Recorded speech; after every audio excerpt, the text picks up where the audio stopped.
오늘 우리에게 주시는 하나님 말씀 신약 성경 요한계시록 1장 3절 한 절 말씀입니다. 요한계시록 1장 3절 한 절 말씀, 주신 하나님 말씀 제가 봉독해 올리겠습니다. 이 예언의 말씀을 읽는 자와 듣는 자와 그 가운데 기록한 것을 지키는 자는 복이 있나니 때가 가까움이라. 아멘. 예수님의 12제자 가운데 가장 막내였던 요한도 어느덧 100세를 바라보는 나이가 되었습니다. 요한은 예수님께서 승천하신 이후에 다른 제자들과 완전히 다른 길을 걸어가야 했습니다. 왜냐하면 우리 주님께서 그에게 남기신 특별한 부탁 때문이었습니다. 예수님께서 승천하신 다음 동료 제자들은 주님이 명령하신 지상 명령을 이루기 위해 세계 곳곳으로 흩어져 나갔습니다. 그들은 그곳에서 열심히 복음을 전했고 많은 선교의 결과들을 만들어냈습니다. 하지만 요한만큼은 그럴 수 없었습니다. 왜냐하면 동료들이 복음을 전할 선교지를 찾아 헤매는 동안 요한은 예수의 어머니 마리아를 편안히 모실 집을 찾아 헤매어 다녀야 했기 때문입니다. 요한은 예수님의 부탁을 따르기 위해서 예수님의 어머니 마리아가 하나님의 부름을 받기까지 무려 40년 동안이나 마리아를 봉양하는 데 인생을 바쳤습니다. 마리아가 소천했을 때 요한은 말 그대로 빈 털터리로 에베소에 남았습니다. 요한에게는 남은 것이 없었습니다. 동료들은 이미 순교자가 되어 그의 곁을 다 떠났습니다. 12제자 가운데에 살아남은 사람이라고는 자신밖에 없었습니다. 마리아를 돌보던 40년의 세월 가운데에 젊고 활기찼던 요한은 이제는 노인이 되어버렸습니다. 부유한 선주였던 아버지 세베대가 남긴 유산들은 마리아 돌보는데 모두 사용해버렸습니다. 그는 다른 동료와 달리 제자로서 남긴 업적도 없었습니다. 그런 요한에게 더욱 안타까운 많은 소식들이 들려왔고 만나게 되었습니다. 그것은 동료들이 목숨 바쳐 일구어 놓은 초대교회가 하루가 다르게 무너지고 있는 현실을 그는 목격할 수밖에 없었습니다. 나이든 요한이 경험한 그 시대의 초대교회와 세상의 모습은 수많은 이단들이 교회를 위협하고 유대교 가격분자들이 교회를 공격하고 엎친 데 덮친 격으로 정권을 잡은 도미티아누스 황제는 교회를 향해 이전에 경험해보지 못한 잔인한 박해를 가했습니다. 한마디로 초대교회는 풍비박산이 나고 있었습니다. 이런 상황 속에서 마지막 남은 예수님의 제자 요한은 무엇이든지 자신이 할 수 있는 일을 찾아야 했습니다. 무엇이든 교회를 위해서, 성도를 위해서 해야 했습니다. 그렇게 요한이 찾은 방법은 붓을 들어 박해받고 있던 교회와 성도들에게 예수에 대해서 다시 알려주고 주님이 전하신 복음의 내용이 담긴 희망의 글을 쓰는 것밖에 없었습니다. 주후 90년에서 100년 사이 바로 이 사도 요한이 쓴 첫 번째 글이 그 유명한 요한복음입니다. 또 그가 로마 당국자들에게 검거당한 이후에 밤모섬에 유배당했을 때에 소아시아에 흩어져 있던 7 교회들을 위해서 써서 보낸 위로의 편지가 바로 오늘 본문 말씀인 요한계시록입니다. 오늘 말씀은 바로 그 위로의 편지 가운데 첫 부분입니다. 요한계시록 1장 3절 말씀을 제가 읽어보겠습니다. 이 예언의 말씀을 읽는 자와 듣는 자와 그 가운데 기록한 것을 지키는 자는 복이 있나니 때가 가까움이라.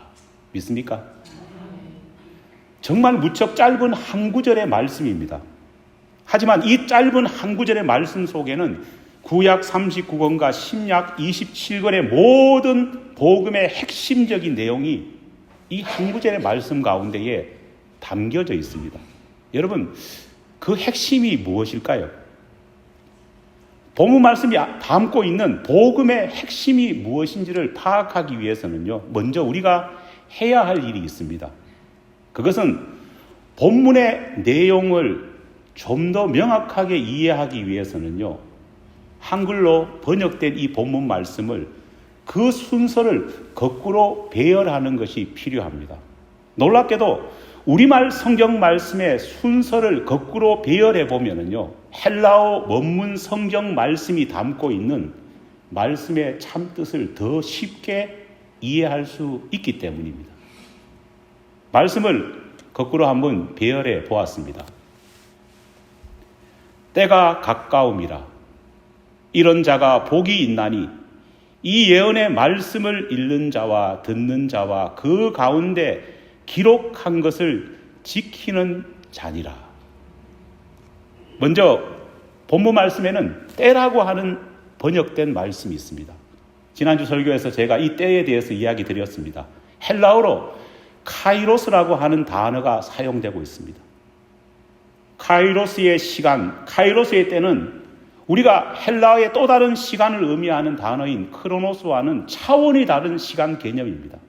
크로노스는 그냥 흘러가는 시간을 의미하지만 카이로스는 하나님의 뜻을 담은 결정적인 시간입니다.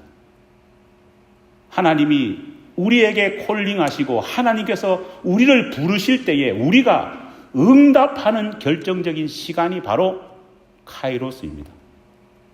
그래서 카이로스의 시간은 하나님께서 믿음의 사람을 부르시고 사명을 주는 바로 그 시간입니다. 한마디로 이 시간은 믿음의 비상시국인 것입니다. 사도 요한은 자신이 요한계시록을 기록하면서 지금 자신이 요한계시록을 쓰고 있는 그 때를 바로 카이로스의 시간이라 생각했던 겁니다. 앞서 말씀드렸듯이 요한이 요한계시록을 기록할 당시 그때는 교회와 교인들에게 희망이 사라져버린 그런 시대였습니다. 교회가 부흥하기는커녕 성장하기는커녕 믿음의 사람들이 박해 때문에 하나둘씩 배교하는 그런 시대였습니다. 신실한 믿음의 용사들은 하나둘씩 잡혀가서 죽임을 당하고 있었습니다. 이단들이 횡행했습니다. 많은 교인들이 이단의 유혹에 넘어가고 있었습니다. 그런데도 요한은 바로 그런 때가 하나님이 역사하시고 하나님이 결정적으로 일하시는 운명의 시간 카이로스라 그렇게 보고 있는 것입니다. 요한은 왜 그와 같은 절망의 순간을 결정적인 믿음의 때라 그렇게 본 것일까요? 우리는 그 이유를 거꾸로 배열한 말씀의 두 번째 부분에서 찾을 수 있습니다. 그 이유는 바로 그때가 하나님을 믿는 믿음의 사람들이 진정으로 복 있는 자가 될 수 있는 때이기 때문입니다. 바로 그때가 믿음의 사람들이 하나님이 내려주시는 복을 마음껏 누릴 수 있는 때이기 때문입니다. 대부분 사람들은 복을 어떻게 생각하느냐? 이 세상에서 내가 남다르게 어떤 것을 많이 가지고 어떤 것을 많이 누리고 어떤 많은 여유와 부유함을 가질 수 있는 것을 복이라고 생각합니다. 그래서 다른 사람보다 더 많은 것을 움켜잡는 것, 더 많은 것을 가지고 있는 것, 그것이 복이라 믿습니다. 그래서 남보다 사업에 대박이 나가지고 더 많은 돈을 벌어들이면요 복받았다 말합니다. 다른 사람이 결코 만나보지 못한 행운, 복권에 당첨되면요 복받았다 말합니다. 하지만 하나님께서 말씀하시는 복은 그렇지 않습니다. 사도 요한이 요한계시록을 통해서 계속해서 말하는 복은 그것이 아닙니다. 진정한 복은 내가 남들이 가지지 못한 무언가를 더 많이 가진 것이 복이 아니라는 겁니다. 소유하고 움켜잡는 것이 많으면 많을수록 복받은 사람이냐? 그렇지 않습니다. 내가 자랑할 것이 더 많아지고 내가 자랑할 것을 더 많이 소유하는 그것이 복이 아니라고 성경은 말합니다. 여러분, 하나님을 믿지 않는 사람에게는요, 공통점이 있습니다. 교회를 다닌다고 할지라도 하나님 제대로 안 믿는 사람은요, 세상 사람과 전혀 다르지 않는 똑같은 공통적인 특징이 있습니다. 그게 뭡니까? 물질을 자랑하는 겁니다. 물질을 사랑의 대상으로 자꾸만 생각합니다.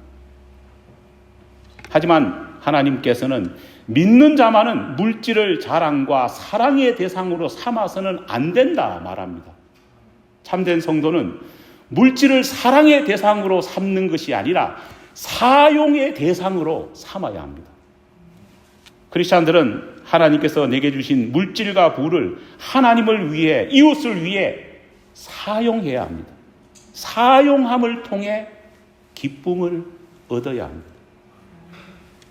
남이 가지지 못한 비싼 물건이 내게 있다고 만족스러워하는 것이 아니라 하나님이 내게 주신 것을 사용해서 하나님의 사랑을 실천함으로써 만족할 수 있는 사람이 바로 크리스찬입니다.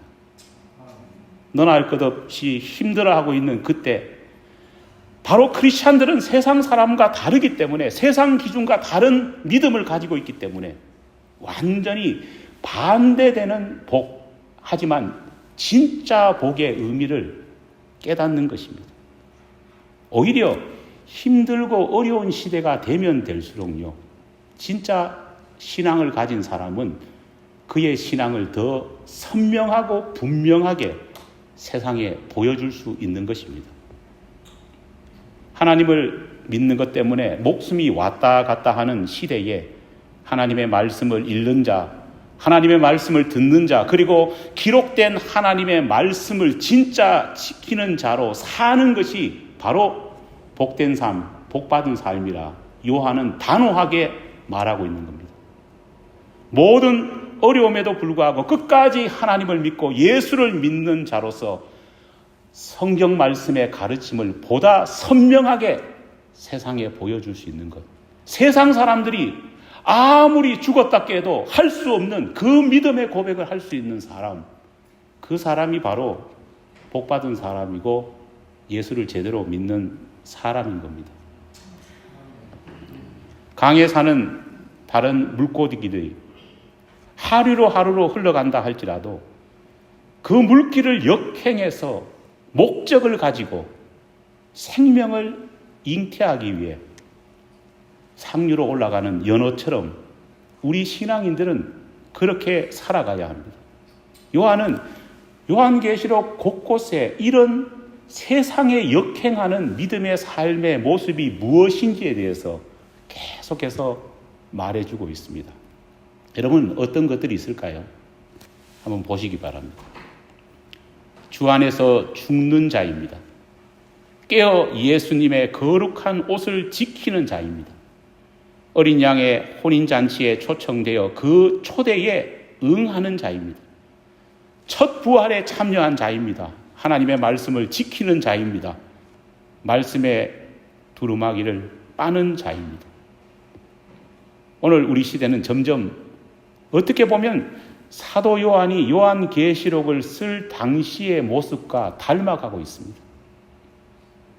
아직 다행히도 우리에게는 예수 믿는 것 때문에 육체적인 박해는 그렇게 없습니다. 하지만 정신적인 박해, 영적인 박해는요, 엄청납니다. 오랫동안 신앙생활을 했던 사람들이 어느 날 갑자기 손 뒤집듯 교회를 떠나고 배교하는 사람들, 하나님의 품을 떠나는 사람들을 우리는 지금 이 시대에 너무나 많이 봅니다. 지금 이 시대에 이단의 공격이 얼마나 강합니까? 기독교보다 누가 더 유명합니까? 이단의 괴수들의 이름이 더 유명합니다. 우리의 신앙을 위협하는 정치 지도자들이 합법을 가장해서 우리의 신앙에 도전하는 일들이 너무나 많습니다.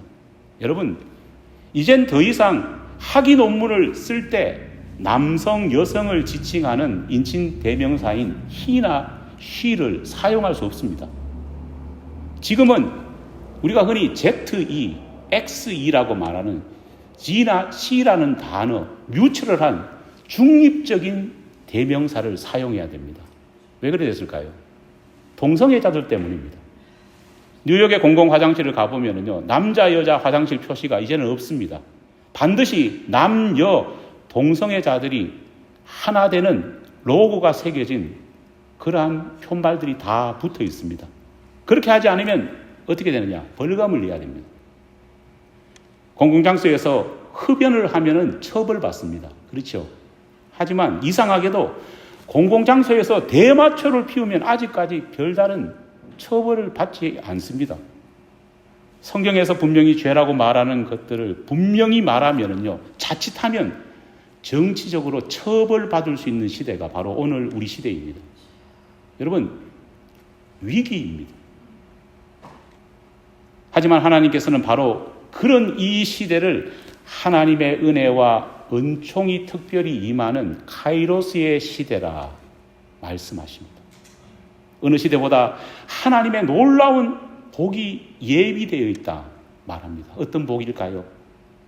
이런 시대일수록 하나님의 말씀을 읽고 하나님의 말씀을 듣고 그 말씀 속에 있는 지혜를 배워 삶 속에 바로 실천할 때 마지막 시대 이 말세의 고난을 이기는 자들에게 하나님은 영원한 축복인 생명의 면류관을 우리에게 주신다 약속하고 있기 때문입니다. 한 주간 세상을 살면서 여러분 예수 믿는 사람답게 보여줍시다. 우리의 준비된 신앙과 삶을 사람들에게 널리 보여줍시다. 이 시대는 우리가 가진 진짜 신앙을 더욱더 선명하게 분명하게 보여줄 수 있는 그런 시대이기 때문입니다.